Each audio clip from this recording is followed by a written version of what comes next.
Hey guys, how you doing? It's Henry at Mowers and Pros. Welcome to another episode.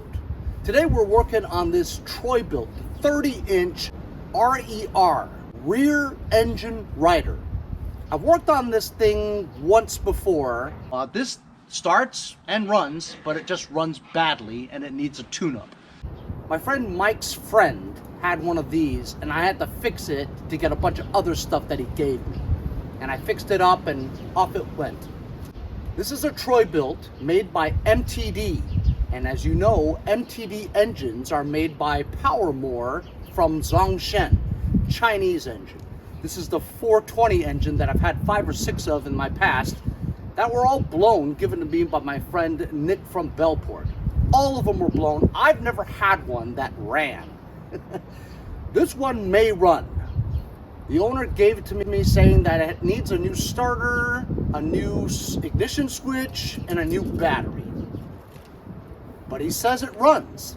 But my curiosity was, why does it need a new starter if you know it runs? Ever since I got it, I've been charging the battery for the past 3 or 4 days while I did other stuff. Today I took it off the charger and I put my battery tester to it, and it says... What does it say, Henry? I'm just as surprised as you are. 100% healthy, 100% charged. It's at 12.97 volts. It says good battery. It's a 350 CCA. So, it's got a good battery. I pumped up the tires. It all holds air. It has been raining the past few days, which is why I haven't worked on anything other than getting my new tires for my Mercedes. You guys haven't seen that series of episodes. I buy new tires on Amazon and have it installed at Mavis. Very interesting video. Go check it out. Alright, so if it's got a good battery, it should start. Or at least crank. Let's try to troubleshoot it. Turtle, rabbit, and choke. Put it to choke. This thing's a little janky. Brake clutch. Let's go. Lean back on the seat. Nothing. It's in neutral. PTO, let's jiggle the PTO lever. Nothing. Not even a click. And here's a good look at the MTD Power No More 420 engine. Got plenty of Earl in it. As a matter of fact, it looks overfilled. It's like double what it is. Smell it. It smells like gas. So a bunch of gas is poured into the engine. Leaky carb. And in the crankcase, it's filled with gas and oil, which is no good. But we gotta figure out why it doesn't even click. I gotta try to find a solenoid. So let's look for the solenoid. Should be near the battery. And you look underneath. And there it is. There's the solenoid. And it looks like a 4-pole solenoid. You can see the 2 tabs there. One's ground, one's the trigger wire. And the 2 top ones there. One leads to the starter, one leads to the battery. You want to try to bridge those 2 bolts right there to see if it cranks. So I'm going to take my channel locks. I'm just going to try to touch those 2 together. And there's the starter. Now this starter, believe it or not, actually costs like $150. I hope it's not broken. Anyway, we want to try to jump the starter to see if the starter works. It's in such an area where you can't even get to it, you know? You want to put positive on the positive and negative on the frame and try to get the starter to turn the motor. Because the solenoid jumping doesn't seem to work. I just found the fuse. The fuse was good, but it wasn't really connected right. I'm going to try to jump the solenoid again.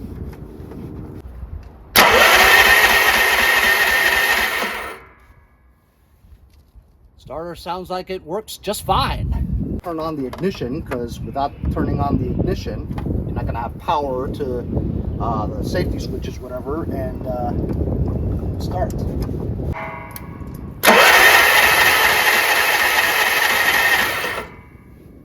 It's in such a bad area, so tough to activate that solenoid. But the starter seems to work just fine, which is good because there's no way I want to spend $150 on a starter for this thing. So we know it cranks. Let's see if we have any gas in here. Probably the safety switches or something like that. Looks like we've got gas. Smells like really bland gas. Maybe water got into it or something, but it's not turning over at all. So let's try shooting some stuff in there. Look at that. There's no filter. Spray some ether in there. Could be water in there, so I'm putting a lot of it just to get some combustion. Now I'll try to jump that starter again, or the solenoid.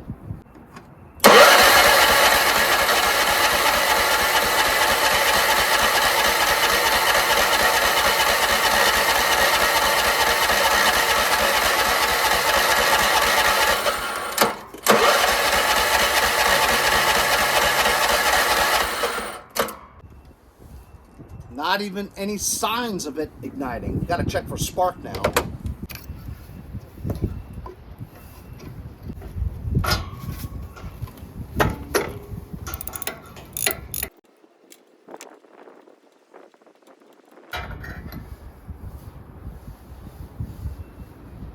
It looks okay. Really rusty though.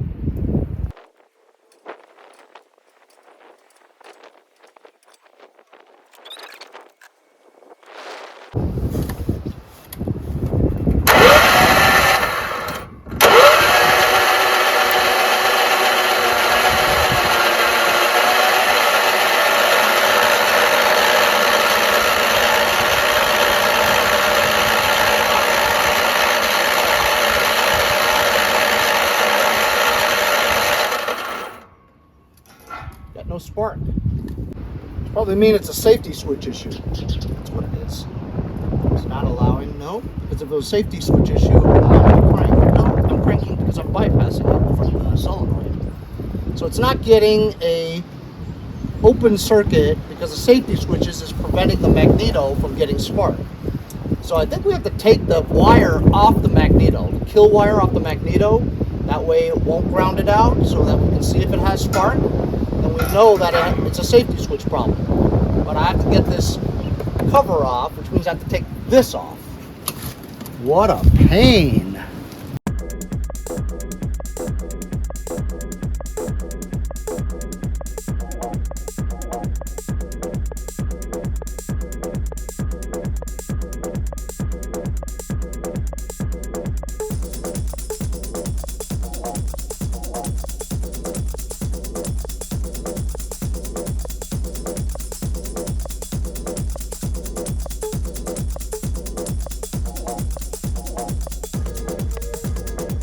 Okay, as you can see, I've removed the top cover over here. Had to disconnect the ignition switch and the throttle. Throttle lever was just held on by one screw. It had these little tabs that came off the top. Get it through the handles over there. Then I removed the engine cover. Just 10 millimeter on the top. These two things on the bottom there. And then I tried it again, did not get any spark. Then I traced the kill wire on the magneto all the way down to here, disconnected it. I first disconnected the voltage regulator harness, still no spark, but then I saw that this was hiding behind it, like that. So I disconnected the kill wire to the magneto, and zap, I got spark. So it is a safety switch issue, which means that I want to bypass it now. So what I'm going to do is I'm going to locate which one is S and M. So that's M.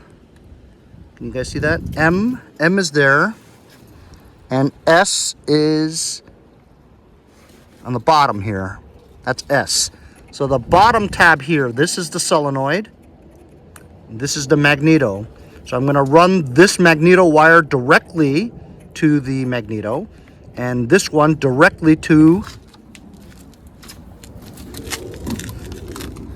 this trigger wire here, the green one. So this green one leads into this harness and it goes through the safety switches and then connects to that switch. This M wire goes through safety switches and then connects to the M. I'm going to bypass all the crap in the middle and just take the wire here. I'm going to connect a black wire here directly to the M. I'm sorry, there. And this green wire I'm going to attach directly to the S.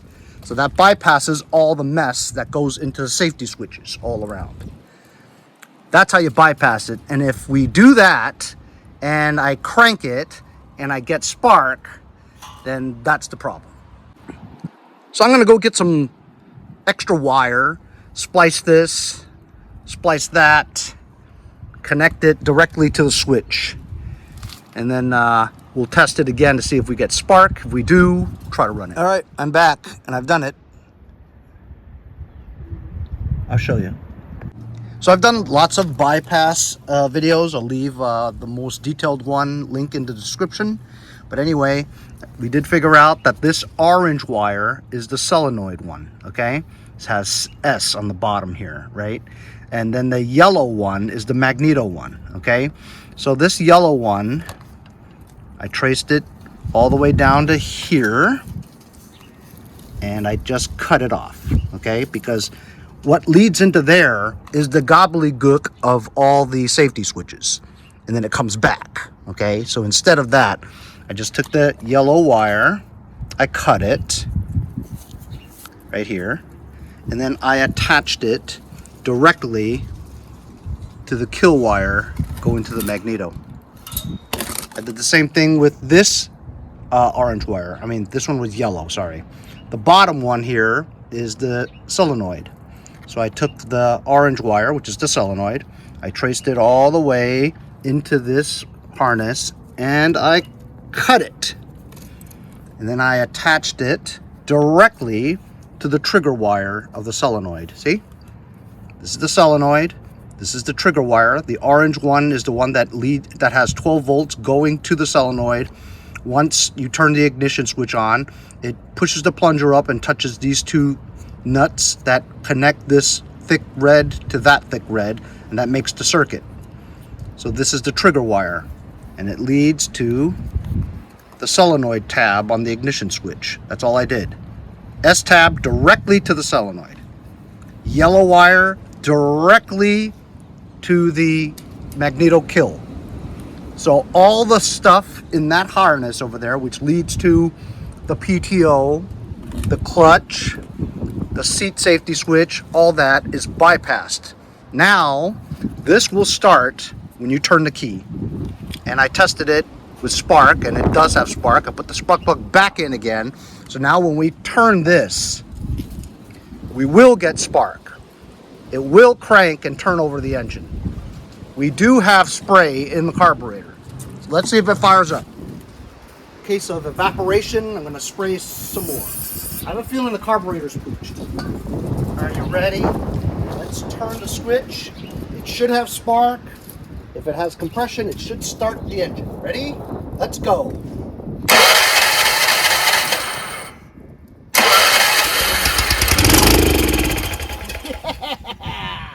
What did I tell you? So it only ran on that little bit of spray that we sprayed, which means that I think carburetor's dirty, the fuel solenoid is bad, and it not letting fuel go in. So we have to take apart the carburetor, unfortunately. You know, just for the hell of it, let's take this off of choke. Just to see maybe it might run. Oops. No. Let's spray it again. See.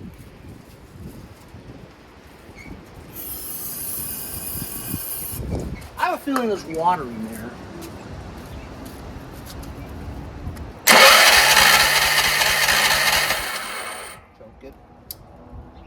It's cold today. It's 35 degrees when it was 77 just last week.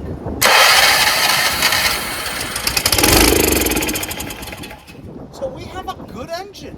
Actually sounds pretty good.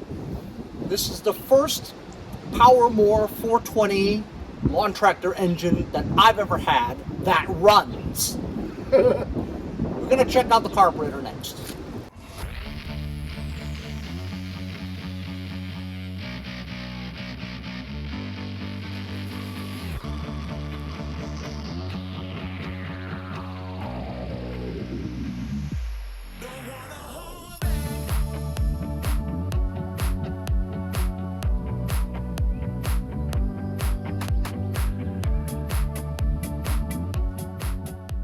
So just taking off the carburetor on this model is a nightmare. You couldn't slide the carburetor out without taking off this thing here, because this part here actually holds the carburetor in place. You can't move it left or right. So you have to take this off. You can't get this off, well, without taking the back part off like that. So you got to pretty much take apart the entire rear part of the engine off just to slide the carburetor off. These leakages here, the choke and the throttle with the little thin one here, nightmare. You also have to disconnect the fuel solenoid and the ground. So now that I've got this off, I drained the fuel tank, well, mostly, and I thought it was going to be water, but in reality it looks okay. It's pretty clear. Looks pretty clean. It's a little yellow, of course, but, you know, past 30 days, 60 days, 90 days. And there's just some water on the bottom, see? So I think this is good enough to pour back into the gas tank again, because water is heavier than gas, so it'll go to the bottom of the tank. And so when you drain it, all the water from the tank comes out. So I think I can safely pour this back in here again and use it. While it's old gas, it doesn't look bad because it's actually clear and not cloudy. And I think it'll work. Now I got to take apart this carburetor, get the solenoid off. Let's check out the condition of the bulb.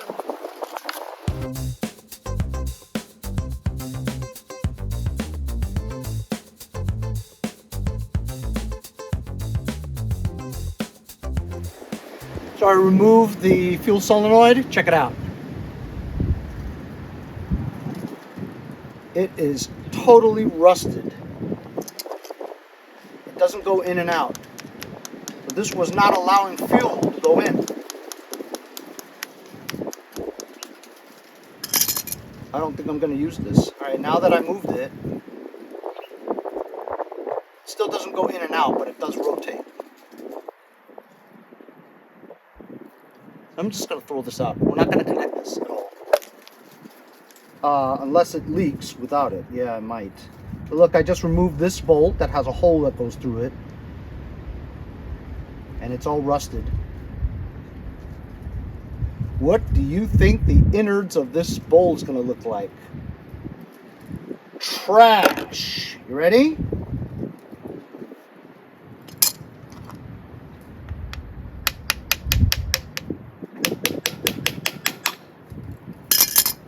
Here we go.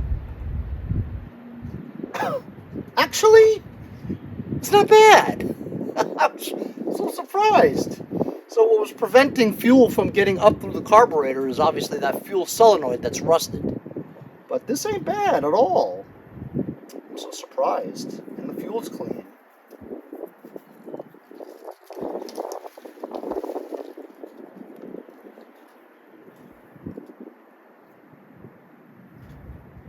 It's very surprising.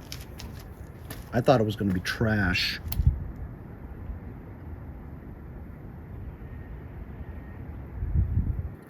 So I'm going to clean this up, and I guess I'm going to cut that solenoid because it has a hole in it, so you can't like not use it, otherwise fuel will come out. You have to plug this hole.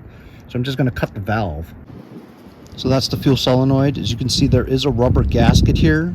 This goes inside that nut with a hole in it and stops fuel from coming out.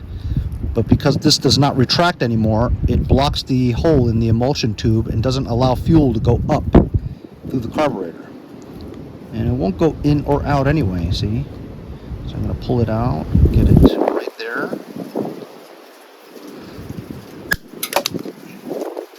Zip! And now we have no solenoid valve that shoves up, that goes up into the carburetor that blocks it.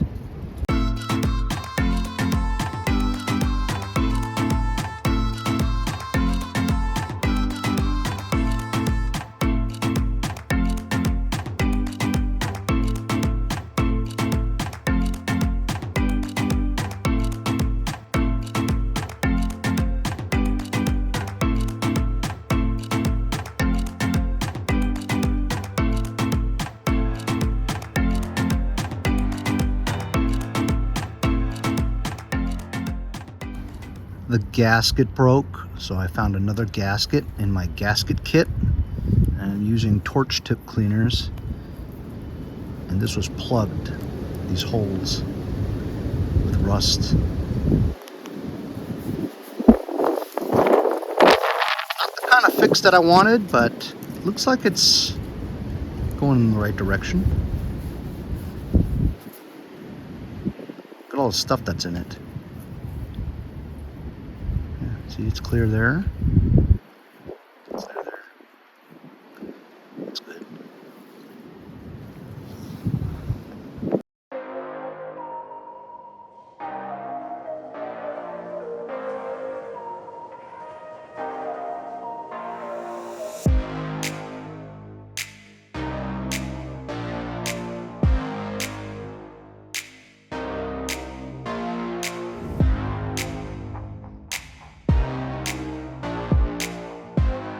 All right, so I've cleaned the carburetor, replaced the gasket, I reconnected the fuel lines, checked the fuel, and it seems to be good, and we have no leaks. And we have no fuel solenoid valve that gets in the way of the fuel.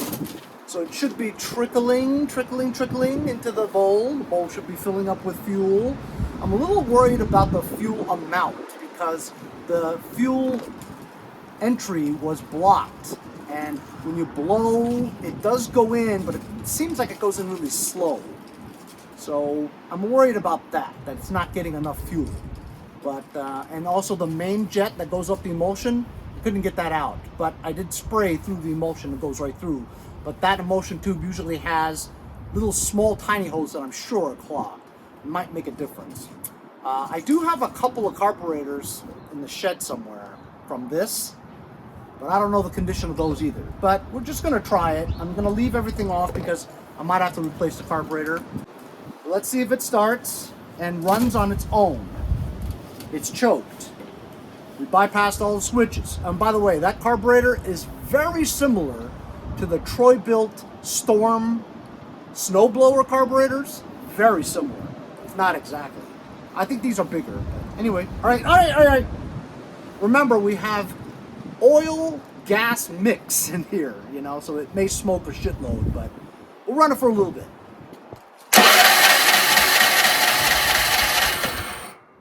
That's not promising.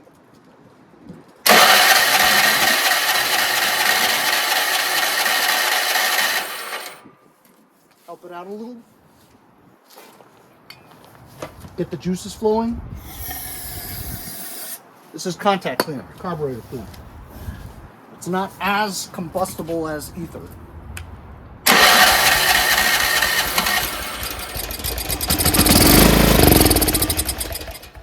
All right, so it's not getting fuel. I'm taking it off choke.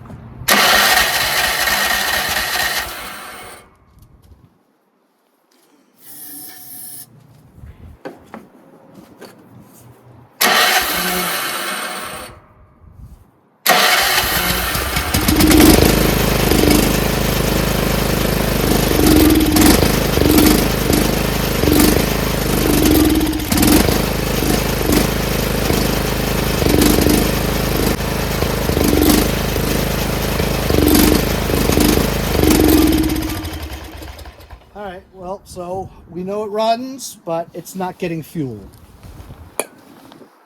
That sucks. Why isn't it getting fuel? I think that nozzle is just not getting enough fuel. Like the bowl the float. The float and the needle, it's no good. I'm going to disconnect this fuel line real quick just to see how the flow is. So it is coming out. It's not very well. I mean, it's coming out of the fuel tank just fine. It's just not going into the carburetor fine. And now it looks cloudy. Before it looked good, now it looks cloudy. Quality of the fuel could be something to do with it too. I mean, the way that looks, this doesn't look good, right? It's cloudy. But before it looked good. So I went to the back shed and I found another carburetor for exactly this engine. This also doesn't blow though. Look. So the float is stuck on this one too. And I'll open it up and see if it's a better one. We can get flow. And I think this is the filter that goes onto here. I'm not sure. I think so.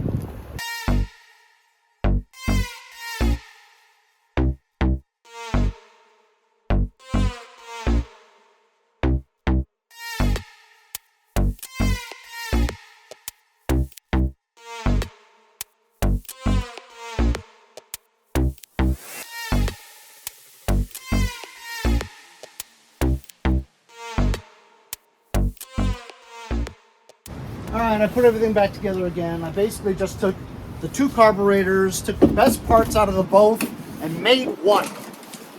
Seems like fuel. I did test it. After I did put it all together, I connected the fuel, opened it up, and it was dripping into the bowl. So, we'll try it again. Let's choke it.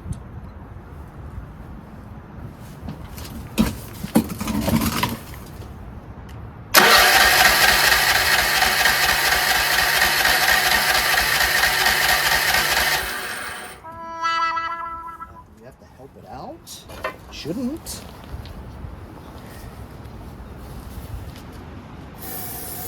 Ether.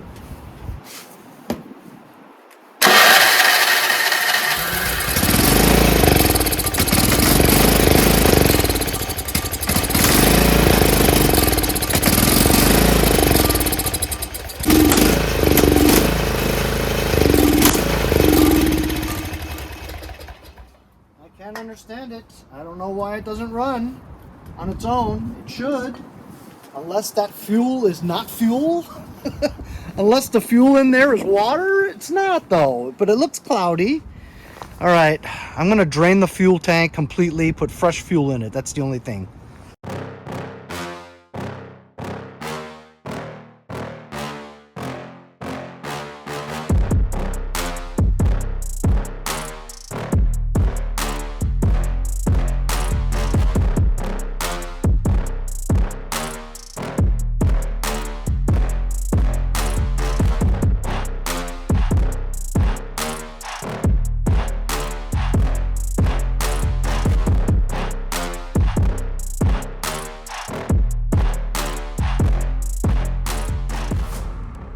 Okay, so my phone ran out of battery.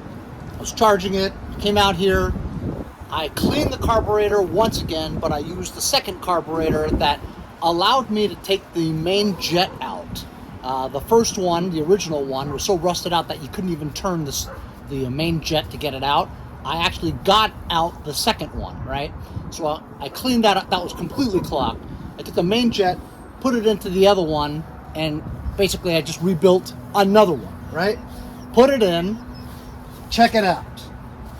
Check it out. I've been on this carburetor business for like 2 hours. Are you ready? Choke.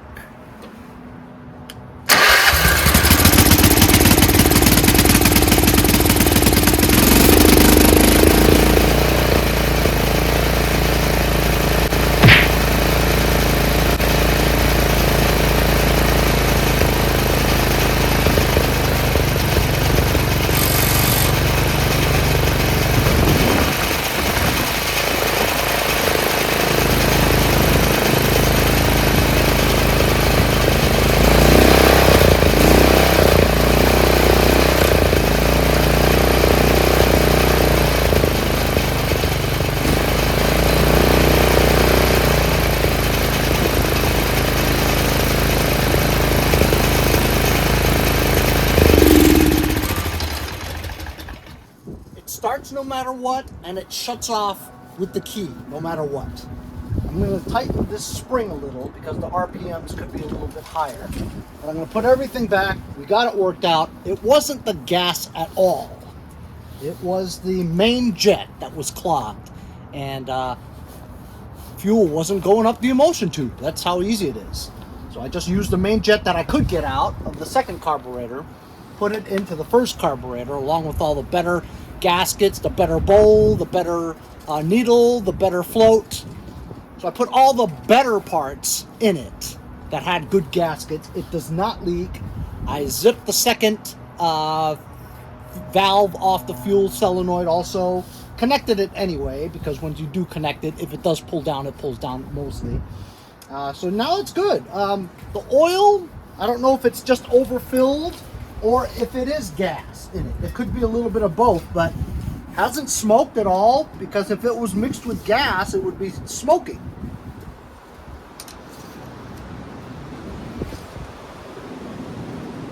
Actually, now that I've wiped it down and looked at the levels, it's not overfilled. Maybe it is overfilled. A little. Okay, I'm gonna feel the viscosity. It's syrupy and good. It's not like watered down, so it's just overfilled. There's no gas in it. Maybe a little. It smells a little like gas, but it's not bad.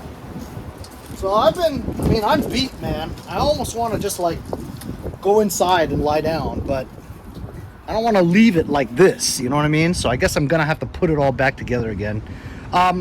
While it was running, I did test the PTO and nothing happened. So I think the blades are seized under there, you know, the pulley and stuff.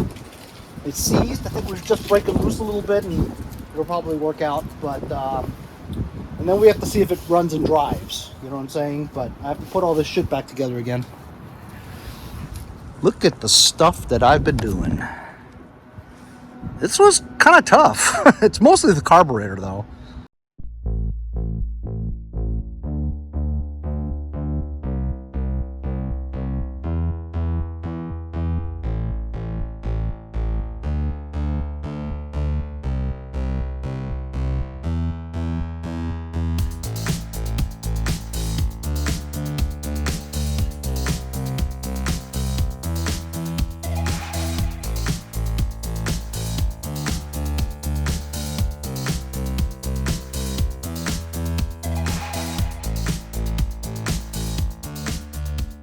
As you can see, I put everything back together again. The throttle area has some broken plastic, so it doesn't stay there. Let's see if it moves. Start it up.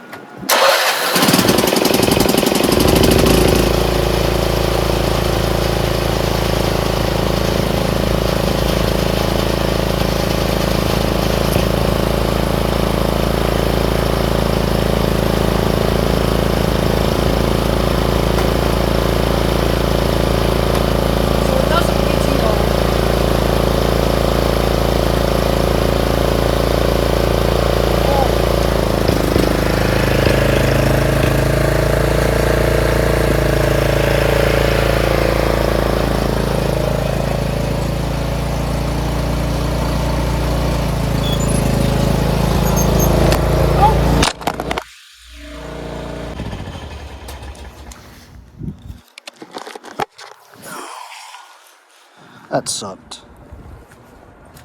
All right, so we know it drives, but I hit the tripod and broke my rig in pieces. Oh man. Well, the important part is the camera is still good. So if you guys can see there, here's the throttle, and it goes like that. But this plastic part broke, and this plastic part's missing. So it's got to be pretty stiff, you know what I mean? That's what she said. It's got to be solid right here. It's not, so it's just sitting here like that. I'm gonna have to come up with something, some kind of a thing over here. Drive that in there.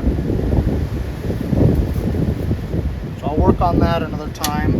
Beat. So tomorrow I'm going to come back here and try to fix this throttle area, you know, the plastics, so that the throttle lever can be securely placed on there so we can move it back and forth. And also figure out why the PTO doesn't work, so the blades don't turn. So we'll see you guys tomorrow. See you guys next time on Mowers and Blowers. Henry over at Mowers and Blowers.